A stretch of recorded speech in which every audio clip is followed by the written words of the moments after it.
Okay, hey, welcome back to another Black City coffee vlog. In this video, another update. Just some things as you're maybe growing as a roaster and maybe doing it at home and then figuring out, hey, this is taking over my life. So what you see behind me here is all of the packaging, shipping materials, boxes, just all the little things that I've been collecting over my time of packaging and creating orders. So it was getting a little cluttered down there. You guys know about where I first set up my coffee packing station. It used to start off as a little tiny baby shelf thing that I made in the corner of my house that I was like, I'm not using this space. And now it's evolved and grown, and now what we're going to be doing, based on also the best practices of how you should be doing each section of the roast. So roasting is done in a semi-enclosed space. At least it's stored in a closed space. And there's a lot of these things that I've been learning when you go to apply for permits, licenses, like what applies to you. And I can't really answer. I know that you guys are sometimes asking me, hey, what things do I need to start a roastery? It's really hard to answer that question. You need to look up what are the requirements for your city and for your county. And I would start there. So just be like, a home-based business in, I don't know, Anaheim, California, or something like that, or county of Orange County, or something like this. So it all will depend. It's really hard for me to give you any advice there or what you need. You're going to need some kind of business license or a permit, depending, depending on how much machinery. Where it's stored. These are just things to kind of keep in mind. Think about where it's stored. Think about your fuel source. If you're tapped into natural gas, I think that's more permits are required. I just use a propane tank, a 20-gallon propane tank. It's like a barbecue. So for me in my setup, it's not really stringent. If you have an HOA, what are the requirements there? Fortunately, I'm an exception to the rule in our HOA here, in our CCRs. Just things like that, okay? But you have to do your due diligence. If you're curious, you need to look it up for your... Yeah, so we're moving everything, all of the packaging stuff into a separate area. This is where I work. This is my office, actually. My desk used to be back here, so I just moved it. We're getting another table in here. We're going to bring it up to waist level.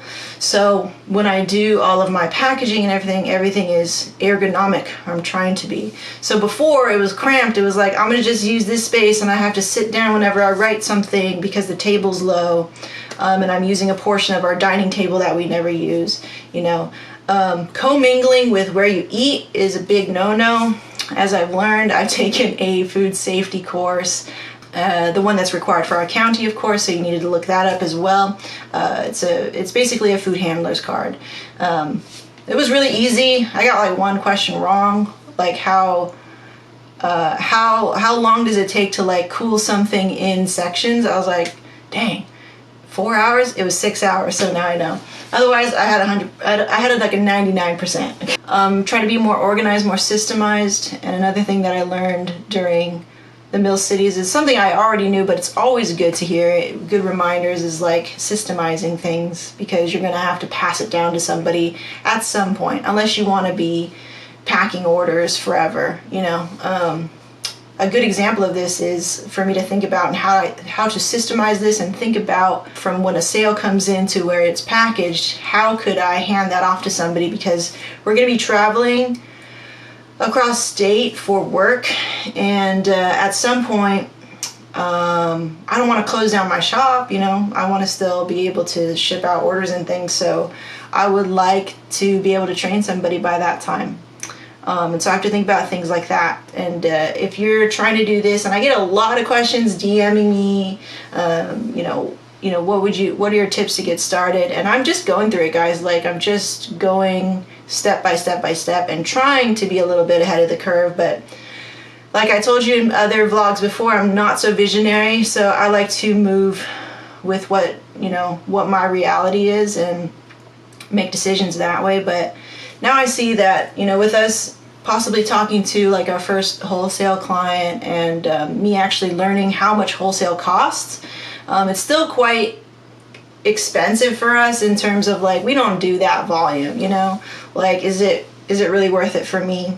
I found it a way to make it worth it. So a lot of the times it's like, hey, if you want something, if you want to go do something, a lot of you guys are also asking me, hey, do you think this is a good machine to get started on? What should I do to get started? It's so hard to answer, you guys, and I'm like, oh, I mean, you can go watch some of these videos and make a decision for yourself, but I can't underline that enough, where you have to look at what your reality is, and I want to give you confidence to move from that. You know, I love that you guys are watching the content and we're engaging, and you're getting an idea. You're getting inspired, maybe, because I did the same thing. I was like, I saw Napo Barista roasting on the hot top, and he was trying to explain every little thing, and I was hanging on to every single word. And I was like, man, I want to do that. So go do it. You know, go do the thing that you want to go do. Go try it. As long as it's within your budget and you're not being irresponsible, you're being safe, you're doing all your due diligence to handle yourself, and you have your wits about you. Go try the Aleo bullet. You know, like, I don't care. Do the thing that you want to do. You know, if you're 100% Aleo bullet and you love that machine, like, go do it. Go do you. If you like Mill City Roasters, try it. Go for it. If you got the budget for it, go for it. If you want to get a hot top, and by the way, the hot top has a really good manual. When I sold my hot top, I was like, sorry, I don't have the manual, because I lost it for a minute, and I found it like just the other day, because see, I was cleaning everything, and it actually has a really good method of kind of teaching you how to roast, because it's teaching you how to use the machine. So you know, you just find and piecemeal things all together, and if you're passionate enough, if you really want to do this, if you really want to roast coffee, that natural, I think, curiosity, granted, given when you have little tiny successes and something works for you, you like something, it will bring you to where you want to be, you know. So go for it. Do you, man. Like, do you. That's what I'm doing. I'm like, you know what? I was thinking about, should I order the game online? Should I get this wholesale order? Should I pay for this wholesale order? Seems like a lot. Unfortunately, because I order all my green from Bodie Leaf. They're local here, so it's so easy for me to do that. Thank goodness for them. They do half bags. So instead of getting the full bag, which I didn't know, I don't math, so they're like, yeah, you can get a full bag or you can get a half bag, but they give it to you in kilos. And I was like, should I get it? Should I not? It's a lot of coffee, blah, blah, blah. But I'm like, I'm gonna use it. I'm gonna roast it. I'm gonna sell it. We're working with, we are going to get a wholesale customer at some point. If it's not now, it's going to be later. So let's do it. Let's go for it. You know what I mean? Like, let's just see. Let's just try. And you guys have to be forgiving of yourselves when you're making decisions that you're not 100% about, and be okay with it. Be okay that you make a mistake or that you spend too much money or something like that. Money can always be earned. That's how I see it. Money can always be earned. And at the same time, I'm going to learn, and I'm not going to if I make mistakes, I'm not going to make those mistakes later. So it's better now than later, right? That I make mistakes and I learn. So that's how I feel about it. That's my big update in the vlog. We're moving all the shipping to this area of the house. We're going to start compartmentalizing, being more standardized with things, having more of a routine, writing everything down, documenting everything, creating best practices, how we do it here at Black City Coffee. That way, if ever I need to not be here, I can, right? I still want freedom, you know what I mean? Like, I love coffee, but I still want freedom to do the things that I want to do. I want to have options. I want to create options. And speaking of options, we are going to be changing up how we roast your coffees in your orders. So I'm going to soft announce it here, and when it's like a hard yes, you'll see it on the site and everything. But basically, I want you to be able to customize your roast. So I want you to be able to go, I want a city or a cinnamon. I want a cinnamon, a city, a full city plus French. Okay, we're even going to go dark, because I want to challenge myself as a roaster when I master it, right? I'm going to do my own experiments on my own, cup them, taste them, make sure they taste fantastic and delicious, then I will offer it. But that's something very much what's going to be happening in the future, being able to customize your roast somehow. And I got to figure out like how to do that. Like, how do you tell me on the site, like web development stuff, how you want your roast? I don't know. I got to figure it out. So a lot of things that you guys will go through with roasting, with whatever your journey is, you got to figure it out. But what would help is to just have a more open, forgiving, patient, fun attitude about doing that. Because it's, they already say like the line to success is like this all jumbled. So you might as well like have fun and dance a little bit and laugh at yourself while you do this, tumbling down and rolling around and stuff till you get where you want to be. Okay. And if anything, if I'm thinking about it right now, how everything's new, everything's like kind of like, should we do it? Should we not? Let's go make it. Like there's no rules for me. So in a way, I'm already in a company where there's so many rules.